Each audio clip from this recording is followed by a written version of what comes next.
नमस्ते। मैं हूं आपका दोस्त डॉक्टर दर्शन बांगिया। GYLT प्रेरक कहानियों की तरफ से मैं आप सभी का स्वागत करता हूं।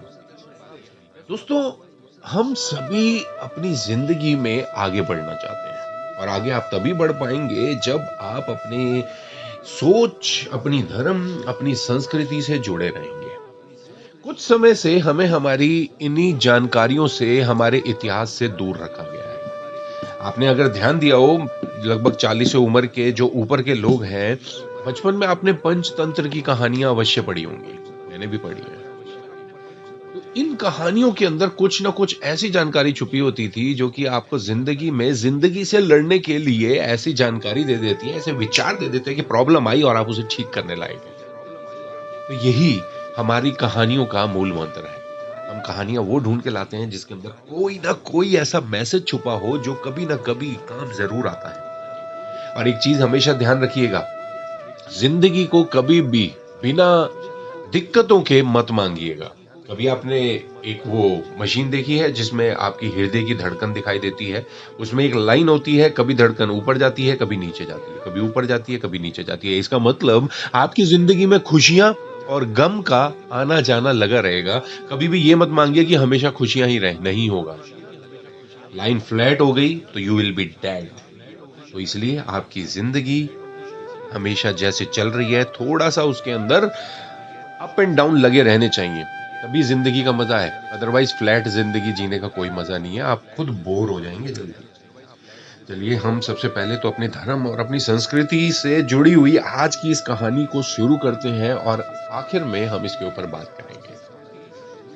आज की कहानी का शीर्षक है अतिथि सत्कार और हमारी संस्कृति।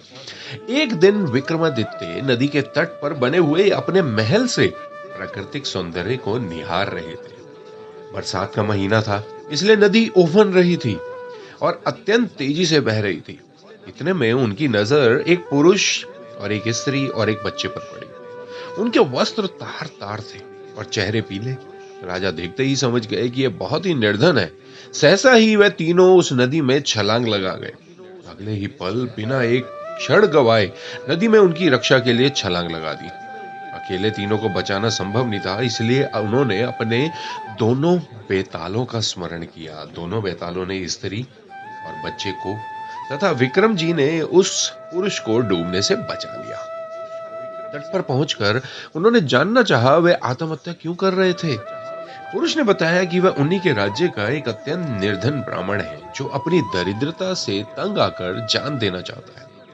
वह अपनी बीवी तथा बच्चे को भूख से मरता हुआ नहीं देख सकता था और आत्महत्या के सिवा अपनी समस्या का कोई अंत नहीं नजर आता।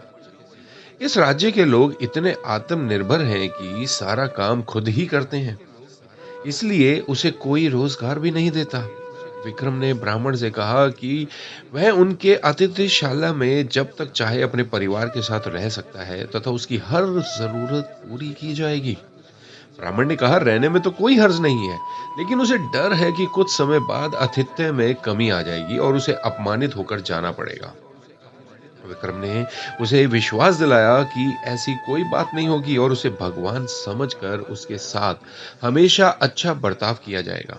विक्रम के इस तरह विश्वास दिलाने पर ब्राह्मण परिवार अतिथिशाला में आकर रहने लगा। उनकी देख रेख के लिए नौकर चाकर नियुक्त कर दिए गए। वह मौज से रहते, अपनी मर्जी से खाते पीते और आरामदेह पलंग पर सोते। किसी चीज की उन्हें कोई कमी नहीं थी।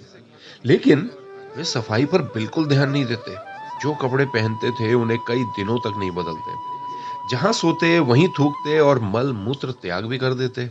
चारों तरफ गंदगी ही गंदगी फैल गई। दुर्गंध के मारे उनका स्थान एक पल भी ठहरने लायक नहीं रहा। नौकर चाकर कुछ दिनों तक तो धीरज से सब कुछ सहते रहे, लेकिन कब तक ऐसा चलता। राजा के कोप की भी उन्होंने परवाह नहीं की और भाग खड़े हुए। राजा ने कई अन्य नौकर भेजे पर सब के सब एक ही जैसे निकले। सबके लिए ये काम असंभव साबित हुआ। तब विक्रम जी ने खुद ही उनकी सेवा का बीड़ा उठाया। उठते बैठते सोते जागते वे ब्राह्मण परिवार की हर इच्छा पूरी करते। दुर्गंध के मारे माथा फटा जाता, फिर भी कभी अपशब्द का व्यवहार नहीं करते। उनके कहने पर विक्रम उनके पांव भी दबाते। ब्राह्मण परिवार के हर संभव प्रयत्न किया कि विक्रम उनके आतिथ्य से तंग आकर अतिथि सत्कार भूल जाएं और अभद्रता से पेश आए, मगर उनकी कोशिश असफल रही।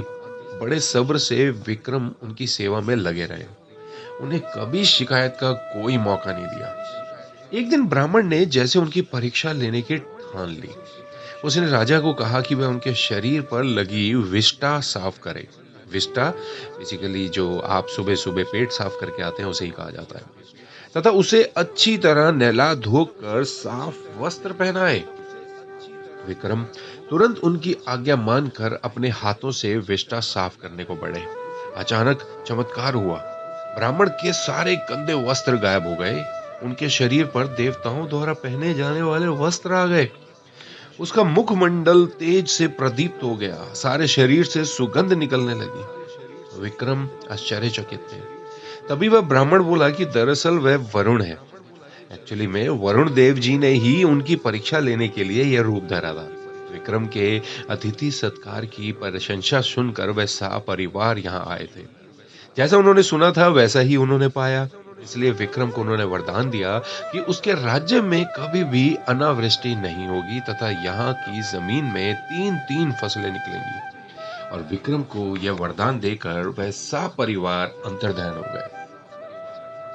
अब यहाँ पर देखिए बहुत सारी चीजें हैं। पहले हमारे भारतवर्ष के जो राजा हुए करते थे, वो अपने परिवार और खुद से पहले अपनी जनता के बारे में, अपने नगर के बारे में, अपने राज्य के बारे में सोचा करते थे। पर आज क्या है? कहने को तो हम लोकतंत्र में रहते हैं, पर सभी लोग ऐसे नहीं हैं। कुछ है भी सही और काम करके दिखा भी रहे हैं। चलिए वो एक अलग बात है, बट मेरे को बात करनी है अपनी धर्म और संस्कृति की। हम क्या करते थे पहले और आज क्या हो गए हैं।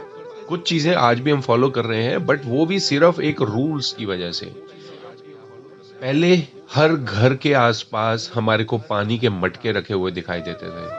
गर्मी इतनी कम नहीं थी, पानी हर जगह पे था। कभी इन चीजों का मोल नहीं लिया जाता था। लोग अपनी तरफ से इन चीजों को करते थे। और भी कई ऐसी चीजें थी छोटी छोटी। आप किसी के भी घर पे जाकर एक बारी खड़े हो जाएं, अगर कुछ भी कहेंगे तो पानी मांगेंगे तो वो आपके लिए खाना ले आएंगे और आपको अंदर बिठा के आराम से करेंगे। बट आज का समय बिल्कुल बदलता जा रहा है। हम बार बार कहते हैं अरे कलयुग आ गया है। कलयुग, कलयुग हो या सतयुग, इसको बनाना पड़ता है। ये बनता है हमारी हरकतों की वजह से। तो हम क्या बनाना चाहते हैं इसे? आप कभी बाहर घूम के आइए, कभी आप स्विट्जरलैंड जैसी जगह पे होके आइए। मैं वहां पर करीब 1 हफ्ता रहा था। वहां पर कोई भी अगर जाम लग जाए तो गाड़ी वाले कभी भी हॉर्न नहीं बजाते। आप यहाँ पर कहीं पर भी खड़े हो जाइए, वो हॉर्न एक तो पहली बात इतने कान फाड़ू बजाते हैं, इतनी जोर जोर के लगे होते हैं। उनके ऊपर चालान होता है, वो चालान भी नहीं होता, वो तो चलो एक अलग कहानी है। बट अदरवाइज किसी को इतनी चैन ही नहीं होती। सामने कोई खड़ा हुआ आधा किलोमीटर दूर से हॉर्न बजाने लग जाएंगे। हम वहां पर मार्केट घूमने गए और लिटरली वहां पर जाम लग गया। वुड यू बिलीव, वहां एक बार किसी ने हॉर्न नहीं बजाया। सब आराम से खड़े होकर आगे के चलने वाले का इंतजार करते रहे। ये बात हम भी समझ सकते हैं कि रोड पे चलते हुए रास्ते में किसी ने रुकना नहीं है। अगर वो रुका है तो उसका कोई कारण है, पर नहीं, हमें तो जल्दी है। हम तो पै पै पै पै करके उसको हटाएंगे और 2-4 तो एमसीबीसी भी करेंगे। तो यहाँ पर बात सिर्फ यही आ रही है कि हमारे आसपास किस तरीके की एनर्जी है, उसको क्रिएट करना हमारी ही आदतों के ऊपर होता है, हमारे बर्ताव के ऊपर होता है। हो सकता है कि हम पहले वाला जमाना ना ला सके, राम राज्य ना आ सके। अब इस चीज को खत्म होना होगा, तब उसके बाद कहा जाता है कि चक्र फिर से राम राज्य से शुरू होगा, जो कि हमारे वेदों में वर्णित भी है कि कलयुग खत्म होने के बाद फिर से सतयुग आएगा। तो क्या अभी हम सतयुग नहीं बना सकते? आप किसी आश्रम में जाइए, वहां पर जाकर आपको कितनी शांति महसूस होती है। जहां पर भी लोग मेडिटेशन करते हैं वहां जाकर आपको शांति महसूस होगी, क्योंकि वहां पर वो एनर्जी बस गई है।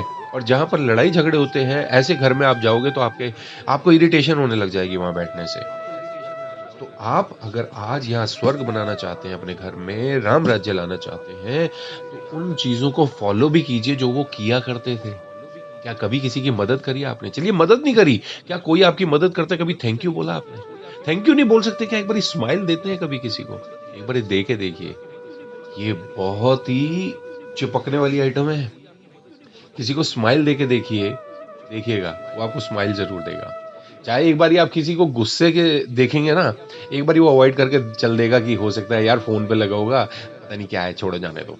एक बारी हम गुस्से को अवॉइड करते हैं, करके देखिए ना, और हम अगर किसी को स्माइल देंगे, तो सामने वाला स्माइल ज़रूर देगा। करके देखिए। हाँ, वो एक अलग चीज़ है कि शायद 100 में से कोई एक ऐसा सड़ू मिल जाए जो कि घर से लड़ के आया हो या आई हो, उसको जाने दीजिए। 100 में से 99 पे ध्यान दीजिए ना। तो चलिए, अब हम अपने धर्म, अपने संस्कृति में जो अच्छी बातें हमें सिखाई हैं, उनको फ़ॉलो करना शुरू करें, क्योंकि जो चीज़ आप फ़ॉलो करेंगे, आपके बच्चे भी आपको जो करते हुए देखेंगे, वो भी वही चीज़ करेंगे। तो क्यों ना हम अपने अंदर प्रसन्नता, सुख, शांति, इन सबको लाने के लिए, खुशी को लाने के लिए अपनी इन्हीं चीज़ों को वापस अपनाएँ। मेरा बस यही ध्येय है कि भारतवासी सभी खुश रहें, तसल्ली से रहें, तरक्की करते रहें, घर परिवार में हमेशा सुख शांति बनी रहे। कल फिर मिलेंगे एक नई कहानी के साथ, एक नए विचार के साथ। तब तक हमारे साथ जुड़े रहें, जोड़ते रहें, और अगर ये कहानी आपको पसंद आ रही है तो कर दीजिए ना आगे फेवरेट किसी और के लिए, किसी और को भी दीजिए। ये कहानियाँ सुनना, इसमें से कुछ सीखना, जिसकी भी आप ज़िंदगी बदलना चाहते हैं, जिससे भी आप प्यार करते हैं, उसके साथ ज़रूर शेयर कीजिएगा। Bye bye, take care, have a good day.